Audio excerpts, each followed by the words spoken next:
Molweni, molweni, ninjani namhlanje, niyaphila, niyaphila, niyaphila, nam ndiyaphila, ananjalo. Hello everybody, welcome back to African Hosa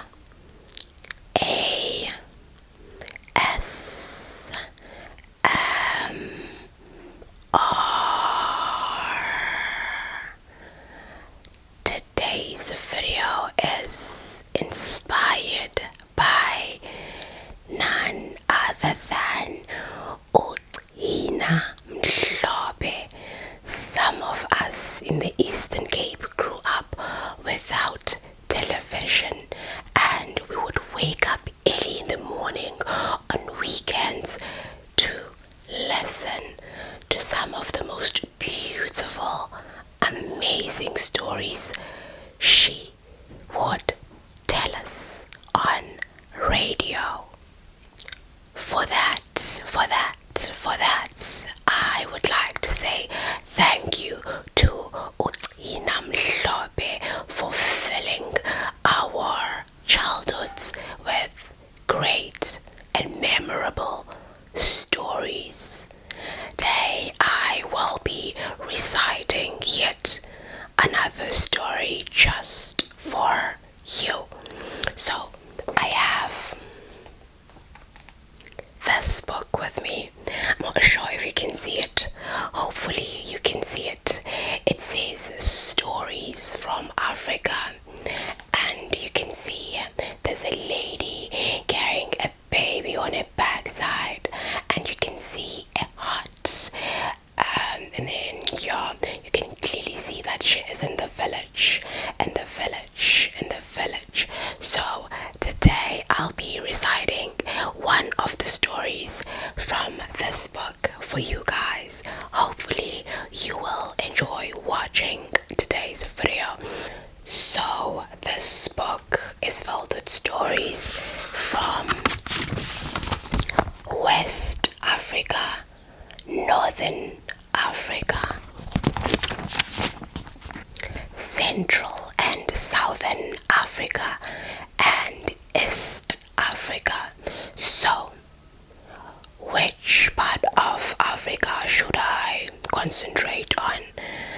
You know what? I mostly focused on Southern Africa because that's where I'm from, and southern part or Southern Africa is here at the bottom, and I think we should go up this time around. Let's go north. I'll be reading a story from North Africa. Maybe next time I can choose a different region once again, but for now, let's go north.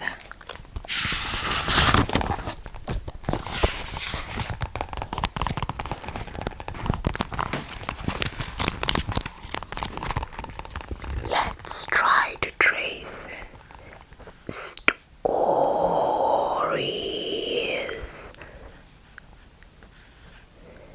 from Africa.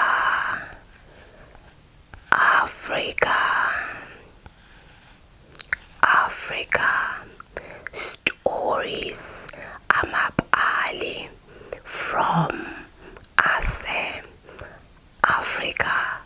Africa. Namhlanje ndiza kube ndinifundela amabali ase-Afrika. Masivule ke incwadi siqalise sifunde ibali lethu lase-Afrika.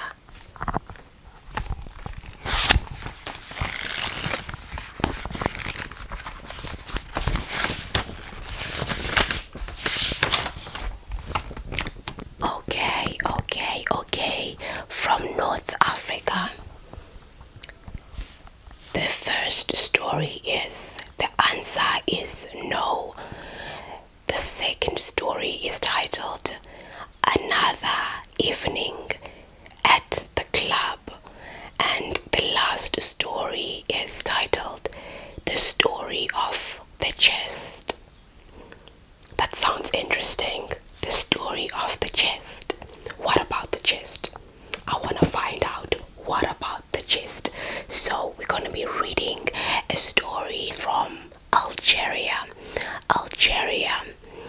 So let's get started. It's on page 62. Page 62. So you know the drill. You know the drill. If you are an African Xhosa ASMR OG, you know that it is believed in the Xhosa culture that if you tell a story during daytime, you might be watching this at night, but I'm telling it during daytime, you must always, always, always say Bondo Puma Bunga Puma Bondo Puma Bunga Puma Bondo Puma Bunga Puma Bondo Puma Bunga Puma Bondunga Puma. The reason why you say that is so you don't get to grow horns, because you can't under any circumstances tell a story during daytime, okay? Because if you do, you will grow horns. But if it is a must that you should tell the story, you always have to say that so you don't grow horns, okay? So we are now good because we said Mpondo Puma Punga Pumap. Masiqalise ke ngoku sifunde ibali lethu. Let's start reading our story.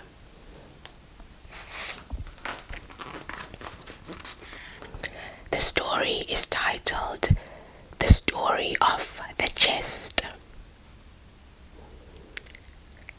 And the author starts off by saying, "May my story be beautiful and unwind like along the red. Once upon a time there was a king, though there is no other king but God.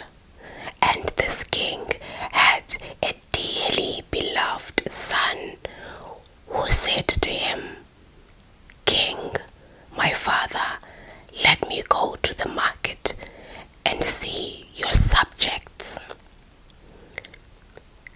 'Do what you please,' the king replied to him. So the prince went to the market, and he said to all the men there, 'You must not sell nor buy. You must not buy nor sell until you answer this riddle. Who is it who in the morning walks on 4 feet, at noon on 2, and on 3 in the evening? Second, what tree has 12 branches with 30 leaves to a branch?' No one knew what to answer. All were mute. The marketers dispersed. A week went by. The next market day brought back the king's son. He said, 'Have you found the answers to my riddles?' Once again, all went silent, and they went away.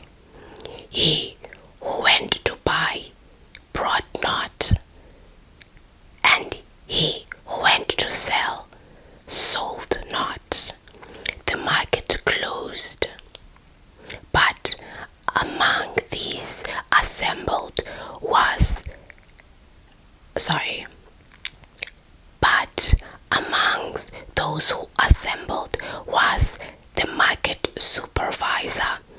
He was very poor and had 2 daughters, one very beautiful and the other younger, slight, but keen of mind. In the evening, when the father came back home, the younger said to him, 'Father, for 2 market days you left home, but you returned empty-handed.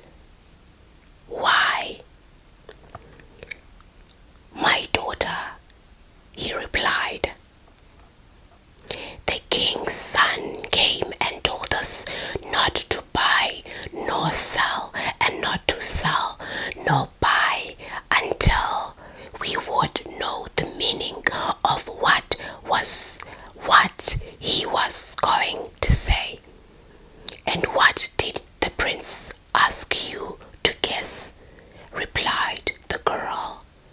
He asked us, who is it who in the morning walks on 4 feet, at noon on 2, and on 3 in the evening? And what tree has 12 branches with 30 leaves to a branch? His daughter reflected a little before replying, It's easy, father. He who walks in the morning on 4 feet, at noon on 2, and on 3 in the evening is man. In the morning of his life he crawls in all 4s. Later he goes on 2 feet, and when he is old he leans on a cane. As for the tree, it is the year. The year has 12 months, and each month has 30 days. What about February? What about February?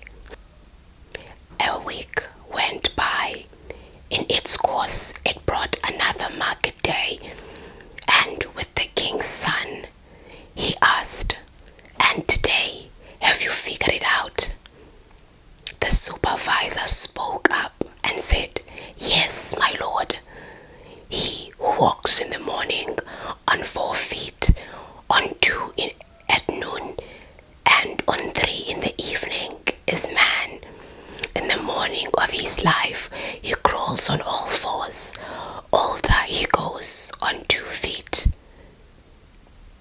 And when he is old he leans on a cane.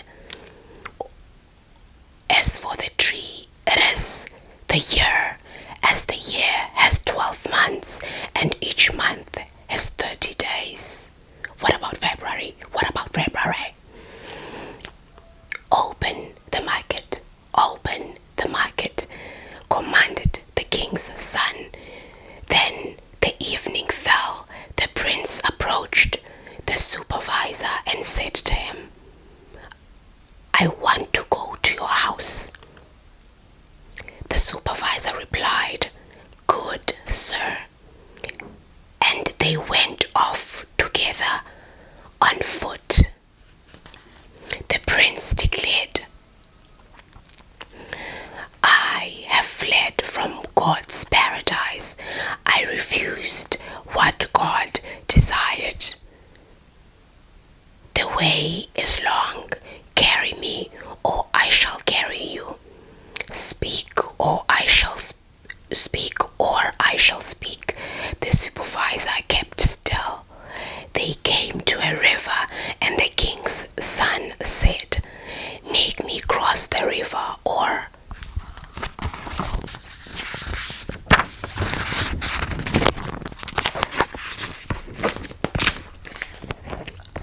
I shall make you cross it.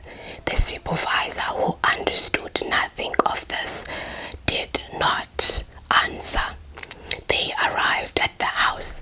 The younger daughter of the supervisor, who was frail but intuitive, opened the door for them and said, Welcome. My mother has gone out to see someone she has never seen.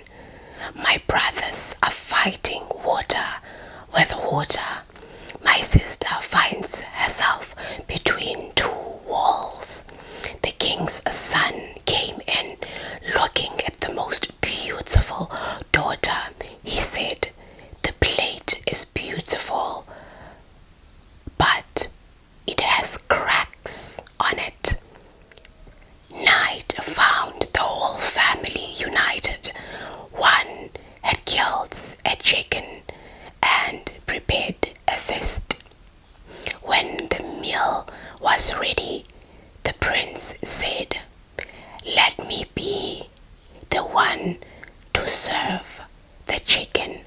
He gave the head to the father, the wings to the daughters, the thighs to the two sons, and the breast to the mother. He kept the feet for himself. Everyone ate and then got ready to spend the evening.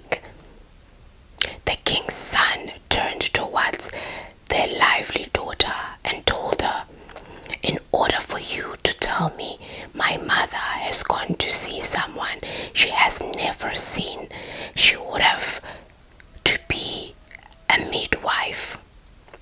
For you to say to me, my brothers are fighting water with water, they must have been watering the gardens. As for your sister between the two walls, she would be weaving with a wall behind her and the wall before her, the nature of the trade." The girl replied, "When you started out, you told my father, I have fled from my God's paradise. That's the rain which makes the paradise on earth. So you were afraid of getting wet. When you said, I refuse what God desired, was it death you were refusing? God wants us all to die, but we don't want to. Finally, you said to my father, the way is long, carry me, or I shall carry you. Speak, or I shall speak." So that the journey would seem shorter, just as you told him, when you found yourself beside the river, "Make me cross the river, or I shall make you cross it." You meant, "Show me the ford, or I shall seek it." When you entered our house, you looked at my sister and said, "The plate is beautiful, but it has cracks on it." My sister is truly beautiful and virtuous too, but she is the daughter of a poor man. And then you divided the chicken. You gave the head to my father because he is the head of the household. You gave the breast to my mother, for she is the heart of the house. To us, the girls, you gave wings because we won't stay home here. Well, take flight. You gave the brothers the thighs. They will be the support, the pillars of the house. And for yourself, you took the claws because you are the guest. Your feet brought you here, and your feet will take you away. On the next day, the prince went to find the king, his father, and said to him, "I wish to marry the market supervisor's daughter." The king exclaimed indignantly, "How could you, the son of the king, marry the daughter of a supervisor? It would be shameful. We shall become a laughingstock of the neighbors." "If I don't marry her," said the prince, "I shall never marry at all." "Marry her then, my son, since you love her." The prince offered his fiancée gold and silver, silks and satin, and all kinds of marvels. But he also said to her gravely, "Remember this well. The day your wisdom surpasses my my own is the day will we part. She answered, I will always do everything that you wish. Nonetheless, before the wedding day, she sent for a carpenter and ordered a chest made with the size for a man, with the cover to be pierced with small holes. For the chest she wove a satin lining.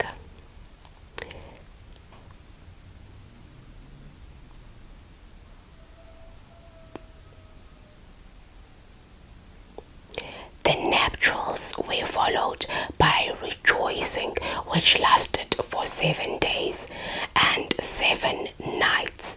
The king served a great feast. For many years after, the prince and princess lived happily at the court. And when the king died, his son succeeded him.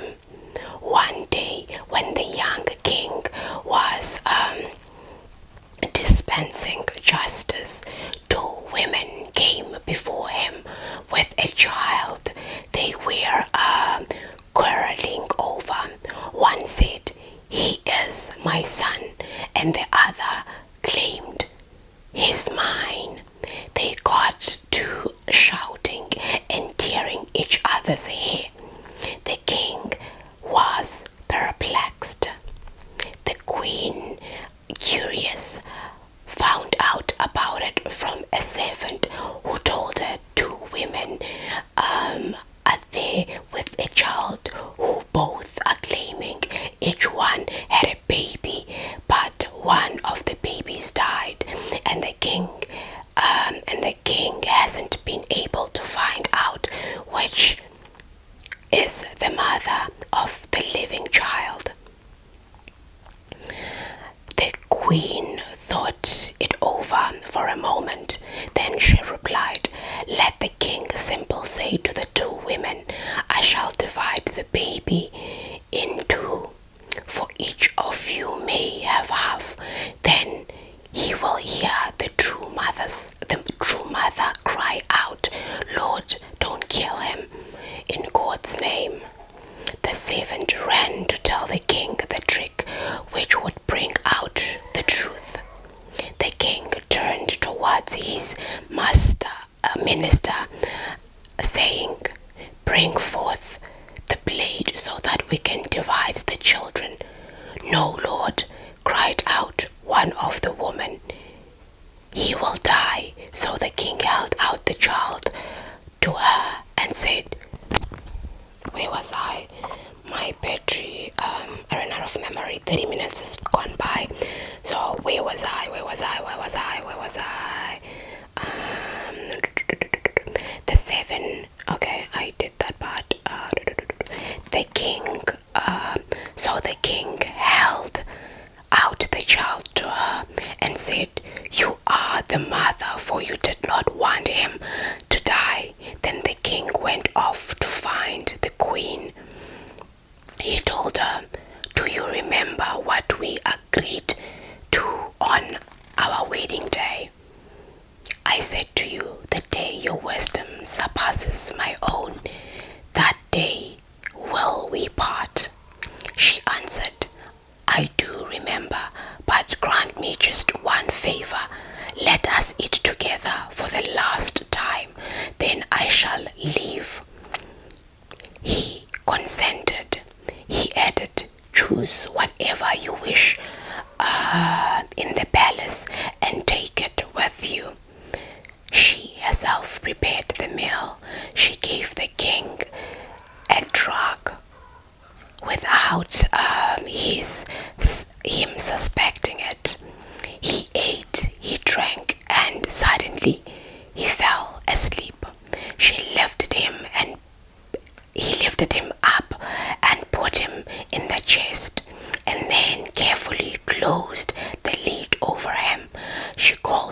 servants and informed them that she was going to the country for a family visit. She directed them to move the chest cautiously, and she left the palace, never losing sight of the chest, which followed. Once she was back in her parents' home, she opened the chest. She took her husband tenderly in her arms and scratched him out on the bed. Seated at the head of the bed, she waited patiently for him to wake up. It was evening before the king opened his eyes, saying, "Where am I? Where am I? And who brought me here?" She answered, "I did." Then he spoke again. To her. Why? How did I get here? She then answered, smiling, "Remember when you told me, look around and take whatever pleases you in the palace and bring it with you. Nothing else in the palace could be as dear to me as you. So I took you and I brought you here in the chest." Now they understood one another. They returned to the palace and lived happily there together until they died.